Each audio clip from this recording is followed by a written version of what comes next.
Pessoal, tudo bem? Eu sou o Guilherme Sombrio. Hoje eu tenho o prazer de bater um papo com meu amigo, meu sócio, César Duro. A gente quer conversar um pouquinho com vocês sobre empreendedorismo, sobre o projeto oriundo desse empreendedorismo do César, que é a Sellers. Um pouquinho sobre o perfil do César, que é um perfil muito forte em liderança, alguém que tem toda uma trajetória na educação, professor da ESPM, hoje CEO da Sellers, mas durante muito tempo trabalhou na indústria, sempre em funções estratégicas nos últimos anos na área de gestão comercial, trade marketing. É um cara com uma vasta experiência, com quem eu tenho o prazer aí de trocar boas ideias, aprender muito. E César, bom, acho que a gente já tem aí uma certa jornada juntos, mas é sempre um prazer ouvir de ti, principalmente quando a gente fala de início de Sellers, missão da Sellers, esse viés empreendedor que você tem. Da onde veio isso? Por que que você resolveu sair de uma vida já de executivo de sucesso, eu diria, e que com certeza ainda teria muito a galgar, mas que já estava colhendo frutos importantes? Por que que você naquele momento entendeu que a tua missão era fazer essa empresa, né?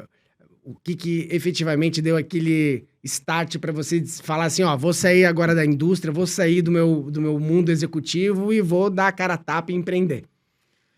Cara, bom, vamos lá. Primeiro, antes de responder aí, sendo um prazer aqui hoje estar batendo esse papo, né? A gente está indo para a segunda temporada, aí já mais de 20 e tantos episódios gravados, com muita gente boa. E tá do lado de cá, né? Podendo falar um pouquinho falando um pouquinho mais aí sobre experiência, sobre vivência, sobre mindset, por que não? Né? É muito legal. E tá aqui junto contigo, Gui, que, pô, além de ser meu sócio e amigo, é uma pessoa que eu admiro bastante. A gente troca bastante ideia, inclusive. E então, assim, tá sendo uma honra estar aqui, né? Podendo compartilhar. Cara, falando um pouquinho aí do porquê dessa jornada, né? Acho que do porquê dessa mudança, dessa ação que acabou virando a Sellers aí. Acho que desde sempre, Gui, eu sentia a necessidade de criação, sabe? Eu acho que assim, o fator criativo, né, sempre foi uma coisa que me estimulou bastante, né? Eu, quando pequeno, acabei tendo a oportunidade de fazer, né, vi- a- acesso à música. Eu vim de uma família que minha avó era artista plástica, depois se aposentar, como aposentado virou artista plástica, então cresci ali vendo ela pintando tela, ela tinha um forno de porcelana em casa, então assim, cara, cresci vendo aquilo, e aí estimulado por desenho e tudo mais, acho que eu sempre tive aptidões estimuladas, né, em função disso. Então acho que o lance de criar sempre me acompanhou. E tanto é que no início, quando eu ainda imaginava assim, cara, o que que eu vou ser da vida, o que eu vou ser com crescer, eu imaginava, quem sabe, ter uma agência de publicidade, coisa como essa, né? Cheguei até fazer um curso técnico em artes gráficas, né? Que é onde eu comecei até a ter acesso a PageMaker, CorelDRAW, essas coisas assim e tudo mais. Fireworks. Fireworks e tudo mais. Cara, comecei a ver aquele negócio de botar a mão na massa ali, de criar. Mas eu vi que o meu lance não era a ferramenta ali. O meu lance era mais o insight, a criação e tal. Cheguei a ter um mini projeto com um colega na época que a gente fazia artes até chegou a fazer artes que foram até pro jornal local no Rio Grande do Sul, lá pra Zero Hora, enfim, de empresas que nos contrataram e tal. Mas eu vi que não era aquilo ali que eu queria, né? Eu sempre gostei de me comunicar, sempre gostei de ser criativo. Então, acho que eu uni as duas coisas, assim, quando eu fui para vendas, né? Quando eu fui pro trade, eu acabei unindo as duas coisas. Então, a comunicação acabou tomando um pouco mais de conta, né? Porque é um skill bastante exigido. Entretanto, a parte criativa sempre teve presente, né? Então, por onde eu passei, eu sempre gostei de criar novas métricas, criar novos modelos. Eu comecei como promotor de vendas, né, cara? Então, eu já testava pitch, testava criação, testava palavras para ver o que impactava mais na conversão, né? Como é que eu crio novas maneiras de abordar, como é que eu crio novas maneiras de gerar resultado. Então, sempre tive isso em toda a minha jornada. Ou seja, te interrompendo, a criatividade, mas munida de um lado que eu sei que você tem, científico, um lado de método, Sim. um lado que não. Porque é engraçado você falar da questão da publicidade, porque eu também me considero um cara que, desde da infância, sempre fui muito criativo, também tenho minha história com a música e tal. E eu pensei, publicidade, propaganda e tal, mas assim, acabou que não fui para esse lado. Mas a criatividade, às vezes, ela é entendida como algo que pode ser, assim, principalmente quando a gente fala em artes, como que eu vou expressar essa criatividade em algo talvez aleatório, solto. Claro que existe, né, essas manifestações, mas a criatividade também pode ser exercida ou historicizada com método, Total. com ciência, né? Porque é a diferença, talvez, de você pegar algo que pode ser muito abstrato ou muito potente, mas dá, né, uma história concreta que pode ser mensurada e que pode usar dela, né, da intuição da criatividade com metodologia para poder atingir resultados. Exato, cara. Porque assim, ó, eu acho que a criatividade, né, e o raciocínio lógico, se eles conseguem ser aplicados em conjunto, tu potencializa as sinapses, né? Então, assim, tu consegue juntar N cenários, N conhecimentos, né? E concatenar eles de uma maneira criativa, gerando um produto novo, né? Ou seja, gerando uma solução nova. Então, cara, isso aconteceu na minha trajetória em projetos, né?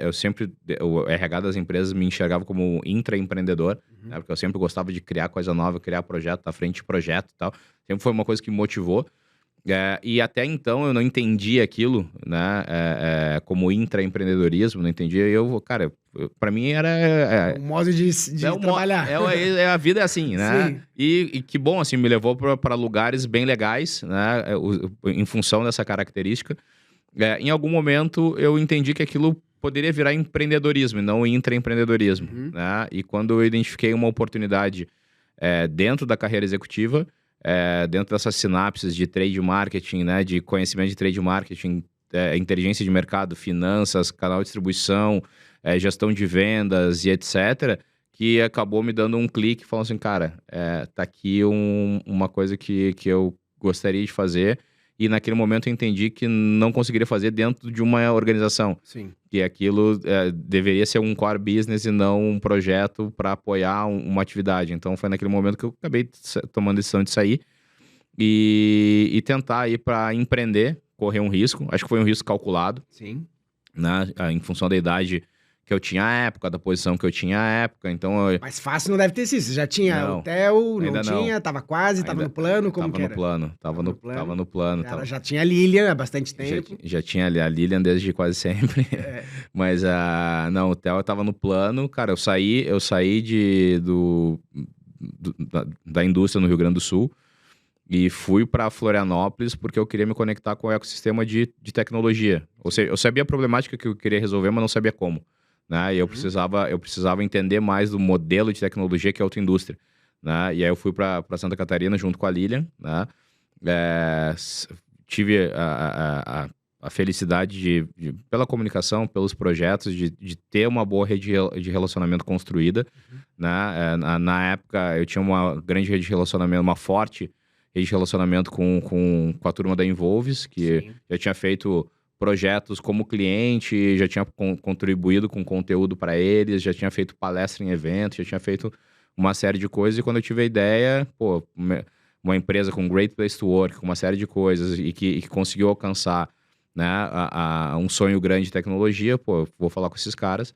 Eu fui para lá e, cara, fui eu e a Lilian, né, só os dois na época, para Florianópolis. Me deram uma mesa lá na Involves, então do dia pra noite eu tinha, sei lá, centenas de pessoas que estavam direta ou indiretamente ligadas a mim, né? E eu tinha vários recursos que a gente desenvolvia vários projetos, e no outro dia todos os recursos que eu tinha eram 10 dedos, assim, né? Então foi legal também, né? Eu sempre gostei de ser hands-on, de fazer as coisas, de saber fazer as coisas. E isso também me ajudou, né? Porque eu não era aquele que pedia para fazer a planilha. Cara, se eu sentasse para fazer a planilha, eu saberia fazer uma super planilha, né? Eu sempre gostei de saber fazer as coisas. Então, quando eu fui empreender, que eu me vi sem mais braços, né? Não tinha aquele time grande, aquela operação grande e tudo mais. Eu também tive o choque, mas eu também não fiquei vendido porque eu sabia fazer, né? E fui fazendo até que a gente está aqui hoje conversando e tudo mais, né? Acho que tá dando certo. Eu que acompanho a Sellers desde o comecinho e vejo hoje, né, passado aí alguns anos, os desafios que a gente já conseguiu resolver, os clientes que a gente já atende, mas talvez alguém que esteja nos assistindo aí não tenha todo o conhecimento que eu tenha de Sellers. E acho que seria legal, César, tu trazer um pouquinho assim do início, né? Pensando, porque o início é um início que permanece sempre, né? Porque Aham. cada novo cliente é um novo início de relacionamento, aquela dor que existia e que você entendeu lá atrás que, pô, essa dor é uma dor que não é só minha, né? É uma dor do mercado, é uma dor que eu acho que eu consigo sim, através de tecnologia, otimizar, simplificar o processo de venda, a gestão, as métricas, né? Os incentivos, porque a Sellers, à medida em que o tempo passou também, ela foi entendendo como se consolidar e hoje ela é uma plataforma robusta que atende várias dores, né? Mas se voltarmos um pouquinho lá no início, eu queria que você falasse um pouquinho de como é que veio a ideia e, dito isso, qual que na tua visão é a principal missão da Sellers? Cara, começar de trás para frente, então. Acho que a principal missão é a gente apoiar a transformação do canal de distribuição. Acho que essa é a nossa principal missão, assim. Eu acho que a principal missão atrelada, condicionada a isso, é melhorar o dia a dia das equipes de vendas, né? Eu acho que esse é o como, né? Tipo, o que é transformar o canal de distribuição e como através das equipes de vendas, né? Criando mais inteligência, apoiando com mais inteligência, melhor dizendo, apoiando com mais inteligência, com efetividade, com direcionamento, né, com insights, porque eu acho que, como tu falou no início, para mim venda é ciência, né? Venda é método. E quando a gente está falando de bens de consumo de alto giro, inclusive, que tem milhares de SKUs, milhares de pontos de vendas, N cruzamentos, X indicadores, isso fica ainda mais complexo. E organizar isso tudo, cara, tem um poder muito grande, assim. Eu acho que tem muita oportunidade de transformação nesse canal pela organização de todas essas pontas que estão soltas. Eu acho que essa é a nossa missão. E, cara, começando lá do início, né? Eu acabei, inclusive, fazendo especialização em MBA em marketing, trade marketing. Sempre gostei de estudar, sempre gostei de ler, sempre fui um curioso, né? Até hoje, eu adoro aprender coisa nova. Cara, eu sempre, em determinado ponto, né, eu passei a perceber que marketing, vendas e trade, né, era um grande bloco de estímulos, né? Era um grande bloco que geravam estímulos para o mercado, né? E a economia comportamental, que é um dos temas que eu mais gosto, né? Ela traz o nudge, né? O Richard Taylor, que é um escritor, prêmio Nobel de economia e tudo mais, né? Ele trouxe esse entendimento, deu clareza sobre esse entendimento, que o que é o nudge, né? O nudge é um estímulo. Um estímulo nada mais é do que um mecanismo, né, artificial usado para gerar um novo comportamento, para mexer um novo comportamento, né? Para mexer num comportamento natural, que já está adquirido. Então, quando eu crio, por exemplo, eu chego na minha casa e eu deixo na mesa bastante salada, eu como salada e dou acesso a salada, eu estou criando um estímulo para o meu filho, né? Se eu quisesse fazer com que ele comesse mais doce, bastava botar doce na frente dele que ele ia começar a comer mais doce, né? Quando eu estou falando isso para consumo, é a mesma coisa. Se eu quero, por exemplo, fazer com que um pai de pet, né, que vai numa pet shop, compre mais brinquedinho, onde é que eu tenho que botar esse brinquedo? No chão. Por que no chão? Porque o pet entra caminhando pelas próprias patas naquele local e ele vai querer cheirar tudo, vai querer ver tudo, ele vai achar alguma coisa e ele vai se estimular com aquilo ali e ele vai estimular o shopper, no caso, o pai do pet, a dizer assim, você gostou, filhinho? Você gostou disso? Então eu vou levar para você para minha casa. Entender todas essas nuances do estímulo é científico, Sim. né? É comportamento aplicado, né? E quando o marketing ele faz uma nova embalagem, ou reposiciona um novo produto na gôndola, ele está quebrando um padrão que estava ali estabelecido e está gerando um novo estímulo para o consumidor perceber aquele produto, quem sabe experimentar e quem sabe adotar um novo comportamento. Quando o trade marketing ele faz um expositor de vendas muito impactante, com informações, etc., que quebra o fluxo de corredor, que faz com que o shopper que está lá no ponto de venda ele perceba aquilo e passe a interagir com aquele produto e leia aquele produto, entenda o que é aquele produto, faz com que ele possa levar para casa, gerar experimentação e, quem sabe, um novo comportamento. Quando o cara de vendas está fazendo uma oferta, um plano de negócio, que ele está dando um desconto, que ele está dando um prazo, que ele está fazendo uma ação comercial e tudo mais, ele está gerando um estímulo para aquele comprador lá do outro lado, pessoa jurídica, né, mudar o comportamento que era comprar Y e passar a comprar X, né, e ele passa a, quem sabe, até adotar um novo comportamento padrão de vendas a partir dali. Então, quando tu passa a entender que tudo isso é uma grande rede de estímulos, tu passa a compreender que uma das maneiras mais poderosas de mudar qualquer resultado em qualquer corporação é tu conseguindo criar um plano de estímulos inteligente, né? Uhum. Só que o que é um plano de estímulos inteligente quando eu falo em vendas, por exemplo?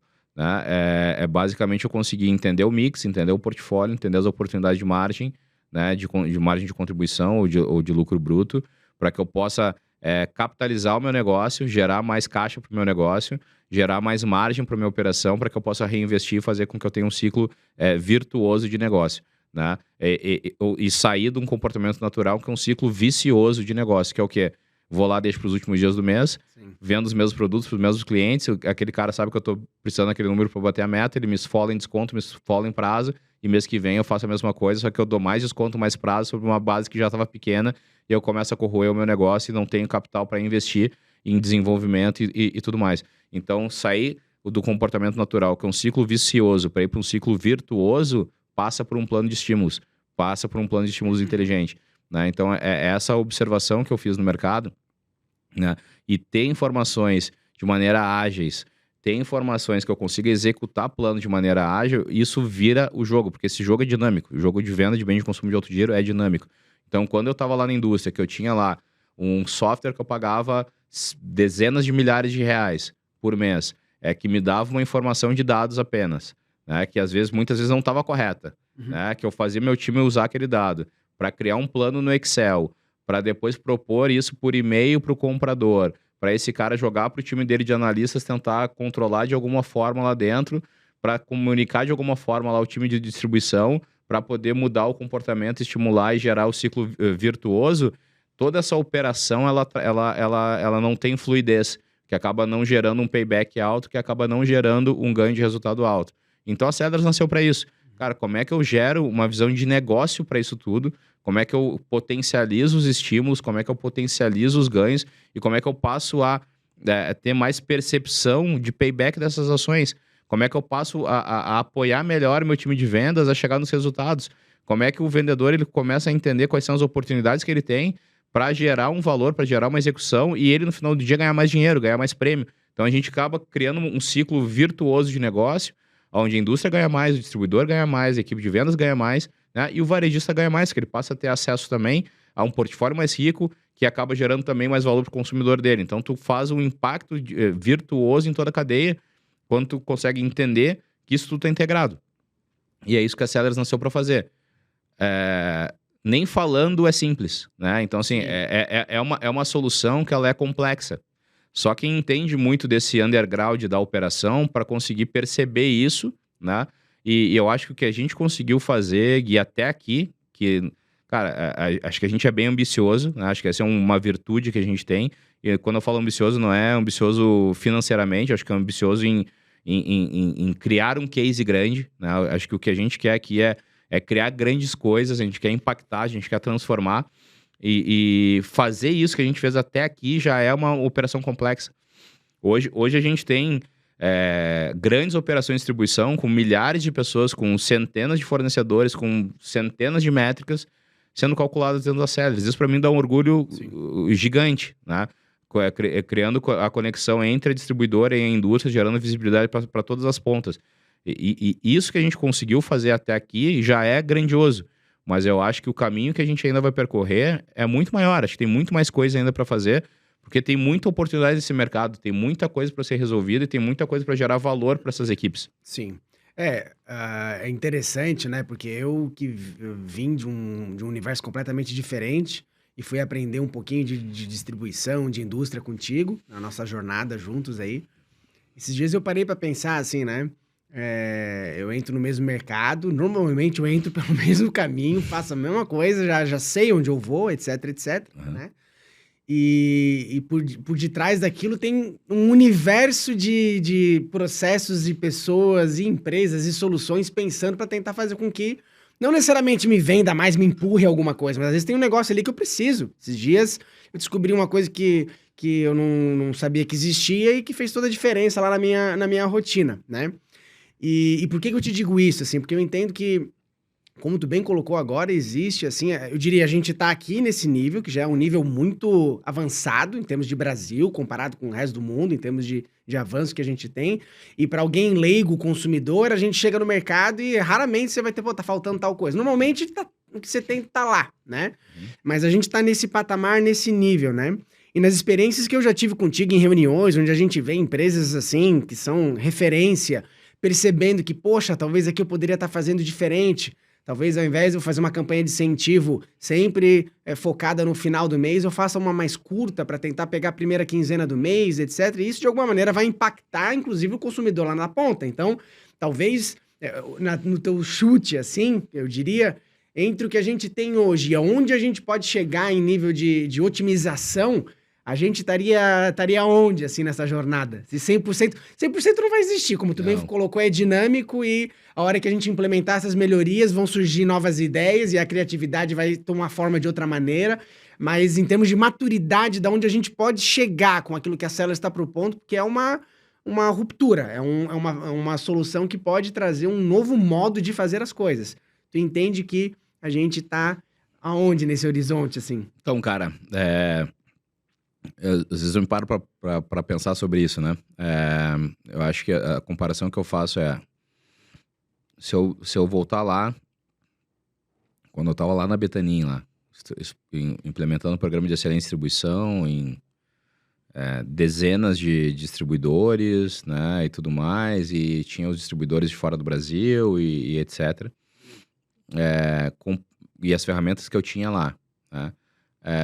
Comparado com as ferramentas que eu tenho hoje, que a Cellers é hoje, para resolver o mesmo problema, cara, eu acho que eu já estaria 10 vezes na frente, né? Eu acho que, comparado àquele cenário, que não é tão longo, né? O cenário de 2017, né? Para 2023, em 6 anos, a gente já tem uma solução que me jogaria 10 vezes mais longe, né?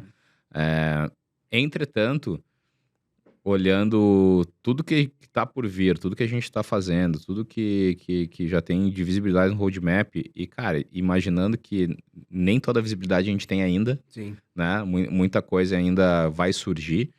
Cara, eu acho que, aí também falando um pouquinho do tamanho do sonho, né? Eu acho que a gente está em 30%, né? Eu acho que, sei lá, eu acho que tem, cara, tem pelo menos mais 69,9%, porque 100% nunca vai chegar, para ser feito nos próximos anos, assim. Então, e isso me entusiasma, cara, porque, de novo, assim, voltando, faz parte do meu mindset a criação, né? Criar algo, para mim, é uma coisa impactante, assim, quando a gente cria algo e as pessoas usam, cara, isso não tem satisfação maior do que essa, né? E acho que a gente tem muita coisa para criar ainda, né? Já tem muita coisa que foi criada, muita coisa que já está resolvendo grandes problemas em grandes operações e gerando grandes cases de sucesso, com aumento de positivação, aumento de cobertura, aumento de eficiência, mais faturamento, mais margem. Mas, cara, tá no início, assim. Eu acho que tem muita coisa ainda para vir. Sim.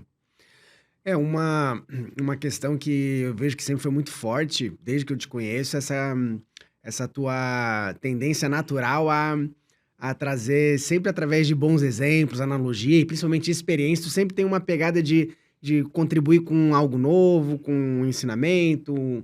As conversas que a gente tem, normalmente, elas são muito agregadoras nesse sentido, né?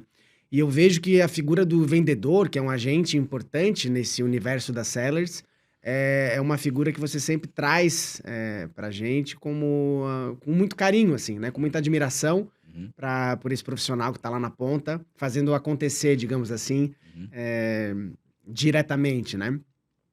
E é presente nos desenvolvimentos, nas ideias, em tudo aquilo que é desenvolvido, é sempre presente essa noção de que, ó, além de facilitar a vida do vendedor, a ideia é a gente fazer com que o mercado, e ele mesmo entenda não só o próprio papel, mas como ele pode, com o uso das metodologias, com aquilo que há de melhor, porque não é apenas tecnologia, mas existem tantas outras coisas que podem ser utilizadas e empregadas no processo de vendas, a nível também de conhecimento, de educação. Então, virando um pouquinho, assim, saindo dessa cadeira de CEO de empresa de tecnologia, mas professor da SPM, um educador, mas alguém que entende que o vendedor pode ser, para além do que ele já é, alguém que agrega muito mais se ele se qualificar como um profissional. Então, eu queria que tu trouxesse um pouco daquilo que tu já trouxe para mim. O que na tua visão, é importante para alguém que trabalha com vendas, ele tem em mente, onde ele tem que olhar, o que ele tem que fazer, qual é aquele 1% ao dia que ele tem que melhorar, em quais esferas, para que ele possa ser uma pessoa ainda mais realizada, contribuir ainda mais para a empresa para onde ele trabalha, ganhar mais dinheiro, óbvio, né? Isso eu acho que é algo que tu já me trouxe algumas vezes, nas reuniões de empresa, inclusive, e que eu acho que seria bem bacana trazer um pouquinho para nós aqui. Cara, assim, eu olho pro vendedor com carinho porque eu me considero um cara sellers, né? Pra quem não fez analogia ainda, sellers é vendedores em inglês, né? Então é sellers, né? O nosso core são vendedores, né? Cara, eu me considero um vendedor, Gui, até hoje, assim, porque eu acho que o que transformou minha vida foi ser vendedor, né? Cara, eu entrei para vendas por causa de grana. Não vim de uma família rica, né? Tive que ralar desde cedo. Cara, tive que buscar e o caminho que eu achei mais apropriado naquele momento era ser promotor de vendas temporário para o Natal só que o promotor de vendas, no meu caso lá, que era telecomunicação, era um vendedor júnior, porque eu estava atrás de um balcão, né, tendo que fazer venda, tinha meta, né, tinha que vender plano, telefone e tudo mais. E caí ali para vender, cara, e desde então eu comecei a perceber a beleza que é essa profissão, porque é uma profissão que muita gente mal interpreta, assim, acho que tem uma aura muitas vezes negativa, né, quando fala assim, o cara que só quer me vender, é o vendedor, ele tá falando isso porque ele é bem vendedor mesmo, né, mas eu acho que a essência de vender, cara, tá em trazer uma solução, né, Uhum. eu acho que assim, se a gente for pensar no ato da compra, quando tu compra algo, tu tá buscando solucionar algo, Sim. né, e quando tu vende algo, tu tá trazendo uma solução para alguém, né?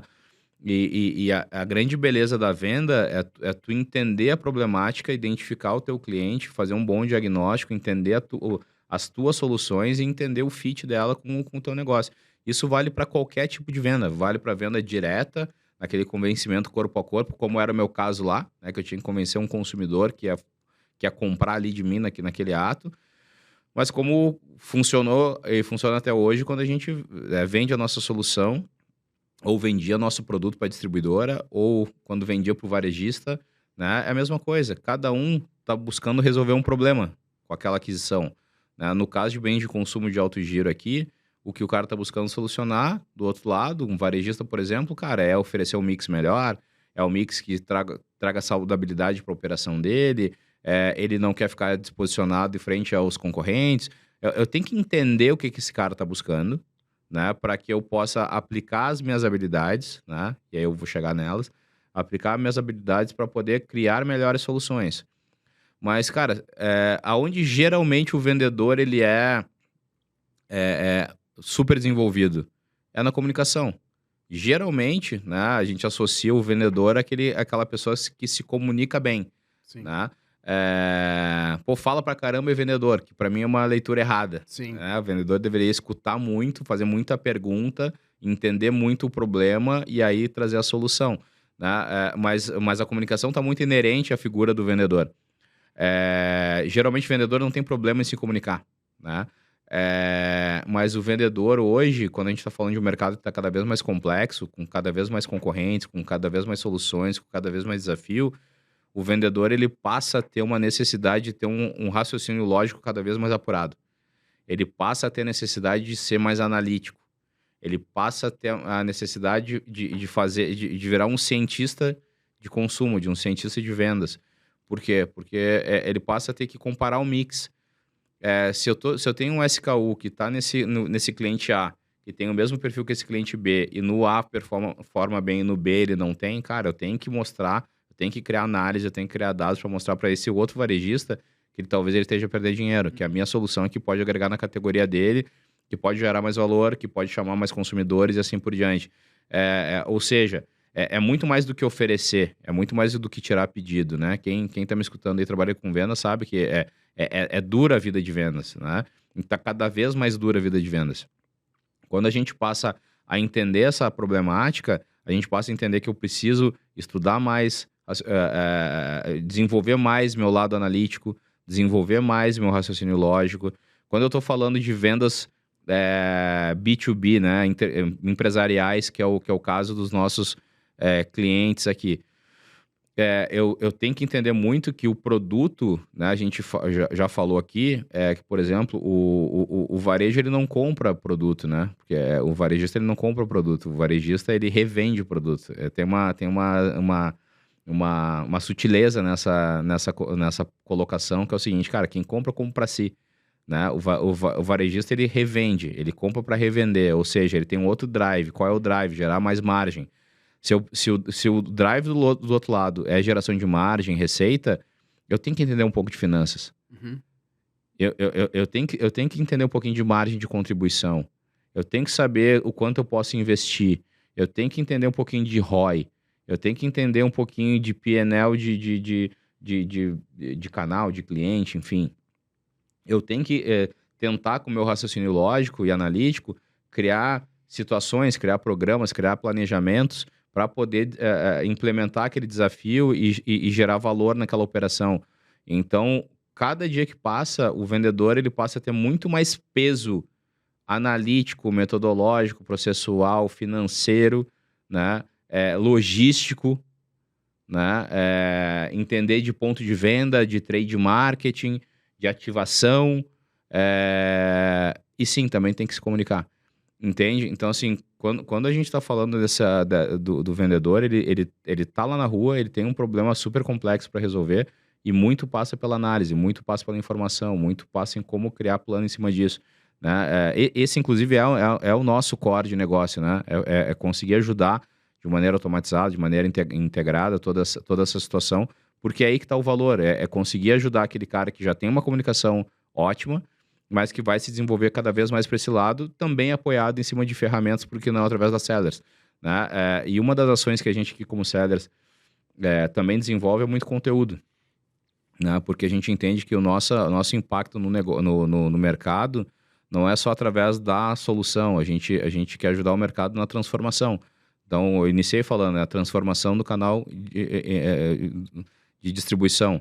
E quando a gente fala de transformação, eu não estou remetendo apenas à transformação digital, que está em moda, né? Uhum. Transformação é mais amplo, bem mais profundo.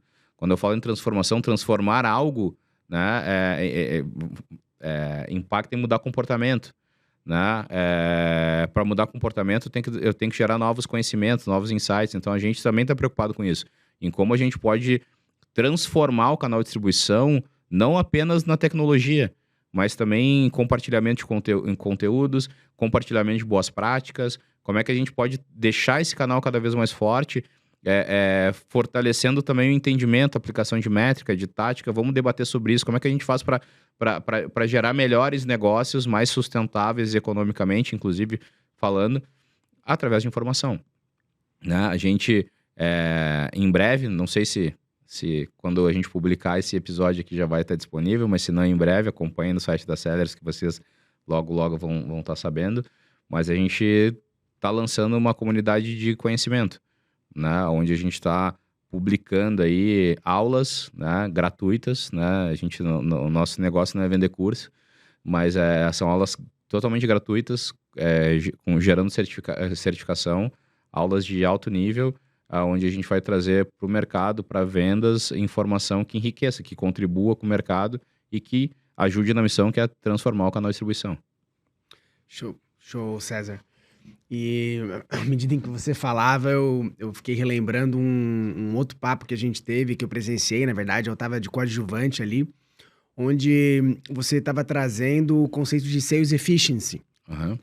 E muito do que tu falou aqui tem, né, sales efficiency, mas eu queria que tu desse uma pitadinha já do que você entende pelo conceito, por que ele ainda a gente poderia considerar como algo relativamente inovador, o uso dele aqui no Brasil, porque fora é outra realidade, e o como que tu entende que a gente vai aplicar, que a Sellers vai aplicar ou aplica o conceito na comunidade, na solução, acho que seria bacana. Cara, assim, hoje quase não se fala, para não dizer não se fala, de sales efficiency, né, no Brasil. A gente, quando está falando dos mercados americanos, principalmente, né, já é uma temática explorada, mas aqui no Brasil ainda não se fala. O que é isso, né, Gui? A gente entende que a cada dia que passa, vender fica mais complexo. Então, a cada dia que passa, as empresas estão se dando por conta que não basta olhar uma meta de faturamento. Uhum. Tem que entender a saudabilidade desse faturamento. Não basta eu entender para quantos clientes eu estou tirando o pedido e estou fazendo a rota de entrega. Tem que entender qual é o percentual de cobertura dos clientes que eu estou fazendo e quais que eu estou deixando de fazer e por que eu estou deixando de fazer. Né? E por que isso é importante? Porque quando eu tenho um mercado altamente competitivo, com N soluções, com N concorrentes, né, disputando pelo mesmo espaço, eu tenho que ser muito mais eficiente. O mercado, ele não cresceu, o mercado de consumo, ele não cresceu na velocidade que as soluções cresceram. Uhum. Né? Isso faz com que as fatias desse mercado sejam cada vez menores. Né? Então, se lá na década de 80 eu tinha um mercado de chocolate, que eu tinha apenas alguns lugares que vendiam, né, alguns lugares que vendiam com alguns fornecedores que entregavam, hoje eu tenho N canais de aquisição desse mesmo produto, com N soluções desse mesmo produto, com N abordagens para esse mesmo produto, que faz com que eu simplesmente não consiga mais tirar o pedido. Eu tenho que ser muito mais eficiente para fazer isso. Eu tenho que trazer uma visão muito mais apurada sobre isso. Eu tenho que entender aí, falando na parte do canal de distribuição, qual é a minha rota que está dando um ratio mais alto. O que é um ratio? Ratio é uma métrica utilizada para a gente multiplicar quanto eu estou investindo naquela equipe ou naquele vendedor versus qual é o múltiplo de margem que ele está trazendo naquela região, para eu entender se está saudável. E aí eu passo a ter algumas outras métricas, que é o seguinte: se não está saudável, qual é o FCA? Qual é o fato causação? Não está saudável? Não está. Qual é a causa? Concentração de mix? É a aplicação errada de preço? Uhum. O que é? É baixa frequência de compra? O que é? Né? Então, eu passo a entender isso e criar ações, né? Que é o A. Vou criar ações. Cara, eu vou fazer uma ação de amplitude de portfólio, vou fazer um reposicionamento de preço através de introdução de novos mix, eu vou, enfim, vou fazer ações para fomentar o sellout de determinadas categorias que estão contribuindo pouco para o meu resultado, já estão introduzidas, mas estão contribuindo pouco para o meu resultado. Eu passo a criar muito mais massa de eficiência e resultado olhando para esse nível de detalhe. Uhum. Então, Sales Efficiency é isso. Eu passar a olhar a gestão do meu negócio, a gestão das minhas vendas, com um olhar muito mais aprofundado, né? Com muito mais métrica, muito mais orientado a resultado e não a número, não a meta. Sim. Né? A gente falava bastante sobre isso agora recentemente do livro que a gente está lendo em conjunto, que é Hábitos Atômicos, Sim. que fala das 3 camadas de mudança de um hábito, né? Do indivíduo, sistema e meta. E quando a gente fala em vendas, muita gente olha para a meta. Muita gente olha olhando para o número. Vai lá e bate o número de qualquer jeito, dá um descontão, tal, mês que vem, tenta de novo e não tem um sistema apoiando. Eu não estou falando de sistema de software, estou falando de sistema de método, de processo. Processo. Né? Processo. Né? Não tem um processo apoiando aquilo, um processo de medição de indicador de saudabilidade, de curva de concentração de produto, de curva de concentração de cliente, de recência, frequência e valor, de uma série de métricas que podem ser utilizadas para poder criar um score dessa operação. E isso, cara, é o que a gente precisa se atentar a fazer. Quem está fazendo isso hoje, que são as grandes multinacionais, principalmente as americanas, voam no mercado. Enquanto todas as outras empresas estão ainda discutindo qual é o desconto, qual é o prazo, qual é... E aí, pessoal, vamos entregar, não vamos entregar? Como é que tá o número, né? E coisas como essa. Sim. Não, desculpa, é que eu me empolguei aqui no pensamento e suspirei, mas já que eu fiz, deixa eu te interromper. Ainda voltando no vendedor, seria, pelo que tu tá trazendo, um grande diferencial para o vendedor ele não se contentar apenas com a meta recebida, mas entender o processo que houve anterior àquela meta ser estabelecida, para entender o porquê que é aquela meta e não outra. Às vezes a empresa onde ele trabalha que definiu aquela meta também não vai saber responder, mas o fato de você decupar o problema e tentar entender, tá, só um pouquinho, eu recebi isso aqui de incremento de meta de venda desse produto esse mês, por que será? Eles devem ter analisado isso e aquilo outro. Então todo esse processo, que muitas vezes nem é atividade do vendedor, mas se ele tem consciência daquilo, estuda e passa a ser um conhecedor, para não dizer especialista, eu entendo que vai fazer um profissional muito mais diferenciado, com muito mais capacidade para poder efetivamente justificar a possibilidade ou não de um desconto, por que está fazendo de uma maneira e não de outra. Né? Focando no processo e não na meta cegamente, propriamente dita. Cara, essa é, para mim, a grande diferença dos profissionais que vão chegar a grandes cargos e aqueles que vão passar por essa profissão, né? É aquela coisa, eu sempre acreditei num seguinte posicionamento. Se eu quero ser supervisor, eu não vou me importar como supervisor no momento que eu ganhar o cargo. Eu já tenho que estar atuando como. Se eu quero virar coordenador, mesma coisa. Se eu quero virar gerente, mesma coisa. Se eu quero virar diretor, é a mesma coisa. Né? Ou seja, eu já tenho que, com as minhas ações, as minhas atitudes, as minhas entregas, já refletir o próximo passo. Então, quando o vendedor ele já está olhando para isso, e está decupando, e está criando sistemas para ele poder entregar aquilo num primeiro momento na esfera do resultado próprio, ele passa a se destacar e chamar atenção para quê? Para subir. Então, quando ele cria um sistema próprio que vai olhar para isso, que vai metrificar, que vai fazer um acompanhamento, por mais que a empresa dele não dê, ele faça isso, com certeza... Alguém vai ficar sabendo, vai perguntar, cara, como é que é isso aqui? Pô, o fulano lá, ele atua dessa forma. Pô, aquele cara é organizado, cara. Pô, você já viram a maneira que o fulano lá faz? Pô, tu já viu o acompanhamento que o fulano lá gera de relatório? Cara, muito legal aquele negócio. Pô, quem sabe a gente não usa aqui pra empresa. O que acabou de acontecer? O cara já virou uma referência. Sim. Quando abre uma próxima vaga, quem é que vai ser lembrado? Sim. É ele, né? Então, olhando para isso, Gui, acho que tem muita oportunidade de desenvolvimento em todas as esferas, tá? Eu acho que assim, acho que o vendedor tem isso que a gente falou, mas tem tantos outros desafios que estão no nível de gestão, né? Que também precisam ser enfrentados e desenvolvidos. Então, por exemplo, que tipo de metodologia que a tua empresa está usando para a construção de meta? Qual? Posso ser ousado e falar, se é que usa alguma? Então, será que aquela velha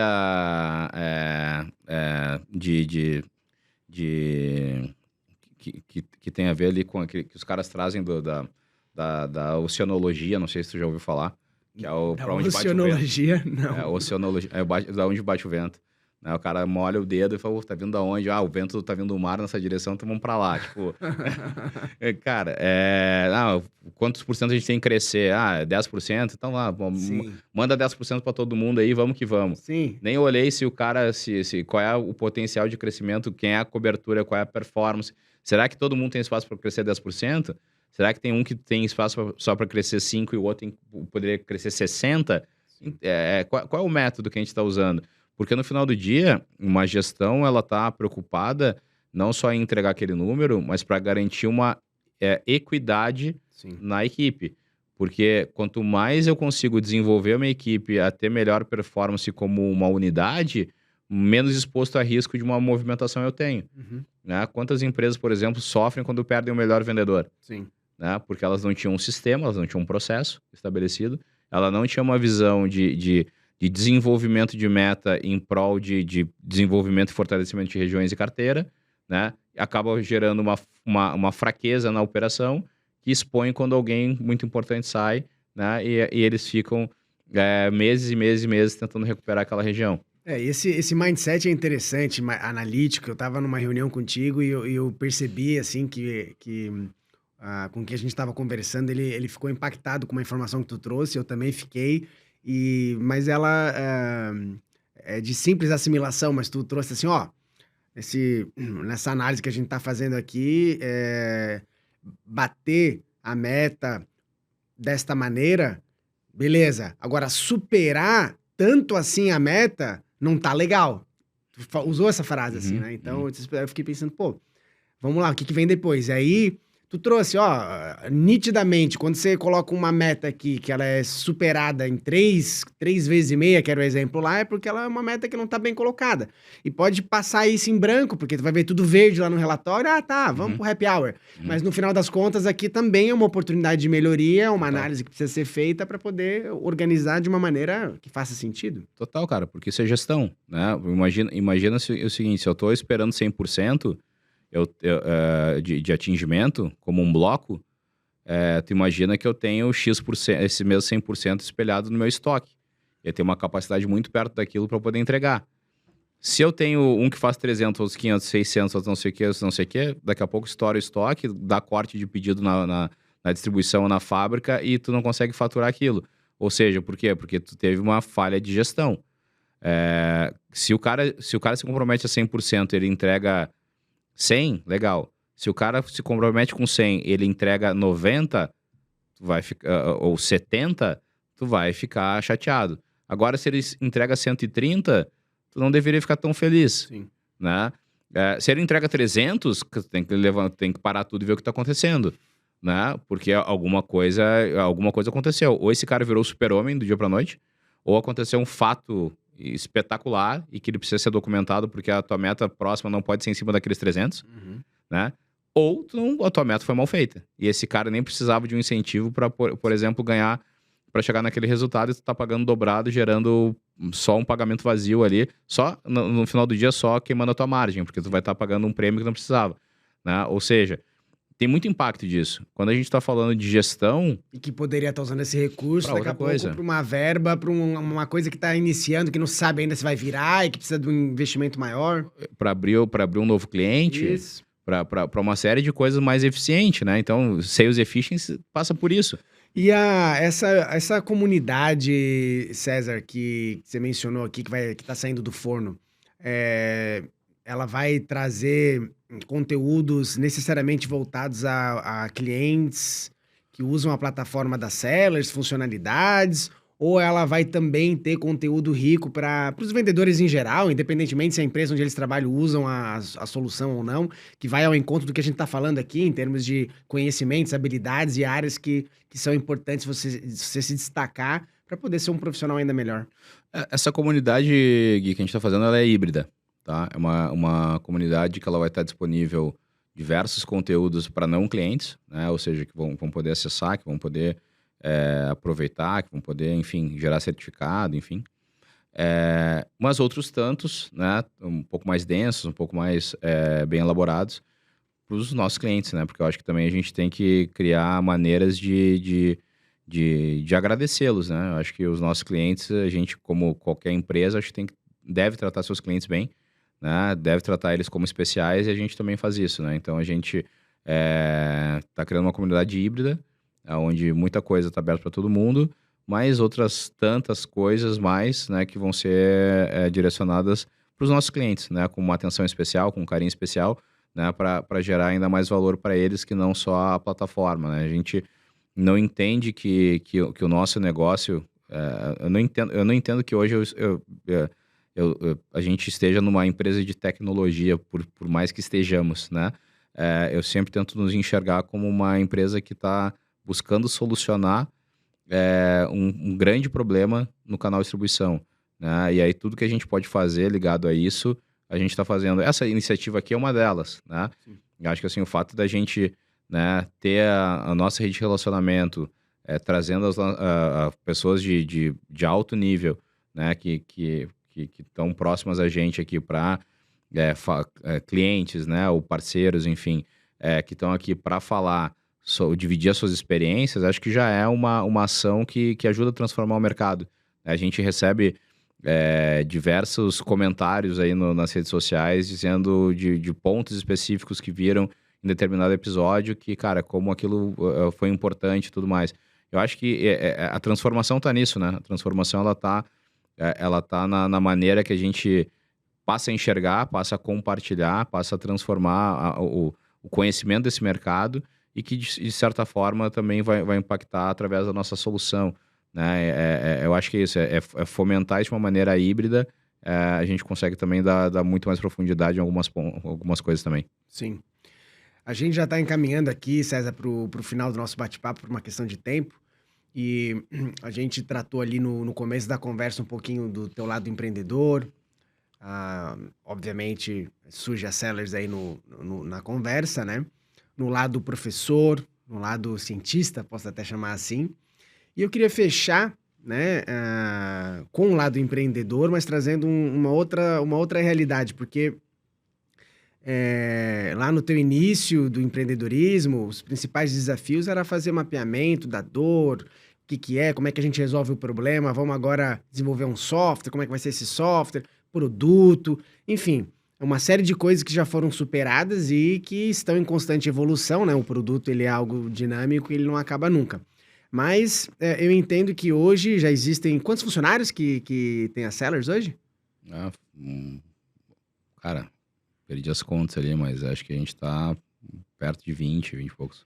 Já é uma realidade diferente de fundador que tá lá com um ou outro ali tentando resolver um problema. Então eu queria que tu trouxesse um pouquinho assim, no dia de hoje, a Sellers ainda, eu entendo que vai crescer muito, mas 20 funcionários já não é mais uma empresa que não vai ter questões a serem resolvidas a nível de gestão de pessoas, essa situação que a gente se encontra hoje em dia, principalmente as empresas de tecnologia, pós-pandemia, em que um movimento de home office, híbrido, lá fora agora, as últimas notícias é de que muitas empresas estão batendo na tecla de voltar para o presencial, apesar de que tem as suas dificuldades de fazer isso, ainda mais num ambiente que já se adaptou para tal. Queria que tu trouxesse um pouquinho da tua visão de empreendedor, das dificuldades agora já não mais do mercado, mas de fazer gestão da empresa, da equipe, das pessoas, nesse mundo em que a gente vive hoje. Cara, eu acho que assim, pessoas a gente precisa entendê-las, né? E a gente precisa identificar quais são os principais motivadores delas, para que a gente possa direcionar elas para o resultado que a gente pretende, né? Então, assim, eu preciso... Eu não só ela precisa saber para onde a gente está indo, mas eu também preciso saber para onde ela está indo, né? Eu acho que quando a gente conecta essas duas coisas, a gente consegue criar um plano muito mais aderente. Cara, falando aí de modelos, tá? Hoje a gente tem um modelo de gestão bem participativo dentro da Sellers. Acho que a gente conseguiu criar um ambiente bom de trabalho. A gente acabou de fazer uma sessão de one-on-one ali com a galera, então isso saiu muito de estar feliz, de estar feliz no ambiente, que gosta das pessoas, que se sente parte de algo grande e tudo mais. Eu acho que isso é legal. Mas também acho que a gente tem os desafios do futuro, né, Gui? E na minha visão, cara, o presencial, ele é fundamental, assim. Eu não enxergo a Sellers nos próximos anos remota, sabe? Acho que eventualmente a gente vai ter um que outro remoto, tudo bem. Mas, cara, pra mim é todo mundo no mesmo lugar, porque eu acho que pessoas, cara, são sociais, pessoas são sinestésicas, pessoas são... elas aprendem, elas são visuais, são auditivas, elas aprendem com as outras pessoas, né? Pô, a gente viaja junto, quanta coisa a gente troca de ideia. E a gente se fala por telefone bastante, mas, cara, tá junto é diferente, né? E isso vale para negócio também. Então, eu sou completamente partidário do trabalho presencial. cara, para mim, virtual foi preciso, mas não é o que vai nos levar para longe, porque, cara, acho que a gente tem que gostar de pessoas, tem que gostar de estar junto, tem que gostar de gerar valor, mas, claro, eu acho que também não pretendo, eu não acho também que o ponto, que tem que bater, que isso, que aquilo e Sim. tal, eu acho que nem quero pessoas que eu tenho que controlar por ponto, Sim. né? Eu acho que as pessoas têm que ser entregues, tem que estar orientada a resultado, mas tem que estar junto, né? Eu acho que esses são os desafios que a gente vai passar para frente. Acho que a gente tem bons mecanismos hoje dentro da Sellers, a gente tem programa de stock option, de vesting dentro da nossa equipe. Acho que a gente tem uma estruturação bem sólida dentro da empresa, sempre teve desde o início, né? Eu acho que a gente tem bons programas de partnership bem legal, que fazem com que a gente retenha essas pessoas, os talentos hoje, junto com a Sellers, que é um dos grandes desafios da área de tecnologia. Mas também criando um ambiente bom, mas um ambiente, cara, talvez um pouco mais conservador, assim, um pouco mais tradicional, que faça com que as pessoas estejam mais juntas, as pessoas têm que entender o esforço, têm que entender o resultado, e elas têm que ser também recompensadas por isso naturalmente, né? Eu acho que é assim que eu enxergo os próximos tempos de Sellers. Esse conservadorismo que se fala, talvez tenha a ver com o fato de que os fundadores têm uma experiência prévia já muito sólida, Industrial. então não, exato, industrial, então não foi na tentativa e erro, né? Mas isso é capítulo para uma próxima conversa. Total. Pessoal, eu gostaria de agradecer a oportunidade que eu tive aqui de bater um papo com o César, agradecer quem está vendo aqui, divulguem, né? E, bom, tem o nosso Instagram. César, passa para o pessoal aí as informações de como que conhece um pouquinho mais da gente, de você também, né? Que você tem teus canais de comunicação. Bora lá, a gente tem bastante coisa aí, tá saindo o nosso canal do YouTube aqui do Sellerscast, né? Tem os cortes em breve aí vão estar os cortes do Sellerscast também no outro canal. E o meu canal do YouTube aí também, César Duro, procurem aí, a gente tá começando a nutrir bastante conteúdo, fora a comunidade, né? Que logo também vai estar disponível para vocês no nosso site, que é www.sellers.com.br. Quem quiser falar comigo lá no Instagram, @CésarDuro, ou no LinkedIn também, César Duro, só procurar lá que eu vou ter uma extrema felicidade de estar trocando ideia com vocês aí. Beleza? Feito, querido. Um abraço. Tchau, pessoal.